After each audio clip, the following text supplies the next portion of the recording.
The Nissan 370z is a really special car with a crazy loyal following, and it's pretty much been cemented in the history books as an automotive icon. The problem with being an icon, though, is that it has a lot to live up to. So does this Z car live up to the hype? I'll tell you about it in this quick take.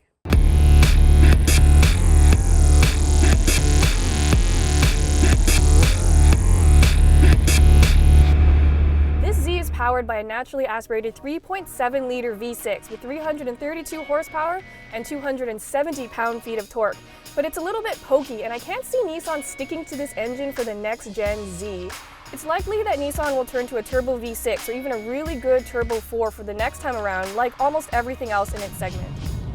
This V6 revs really high, so it's not that much fun to drive in the city because the car doesn't have a lot of space to really stretch its legs.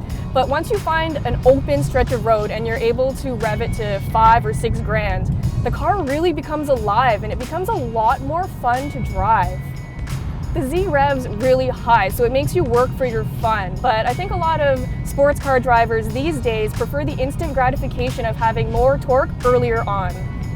I also think Nissan has to work on how the Z sounds. It just doesn't sound like a real sports car, and I think it needs a mean-sounding exhaust to match its really aggressive looks.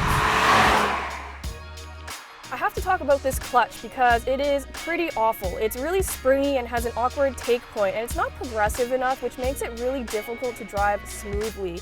It also takes away from how sporty the car feels.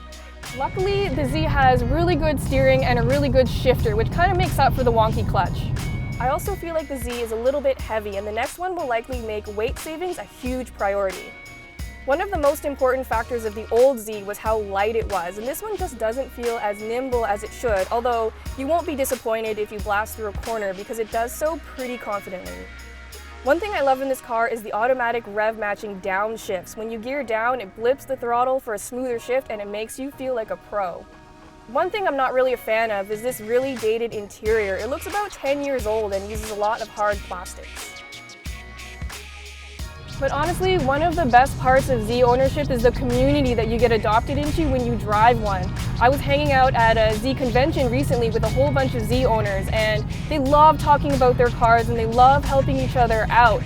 And even though they were competing against each other in a best car competition, they were still offering up spare parts and advice, and that's what makes Z ownership so special. So does this Z live up to the hype? Well, I think Nissan has a little bit of work to do, but I'm really excited to see what the next Gen Z will be like because I feel like Nissan will bring it back to its roots.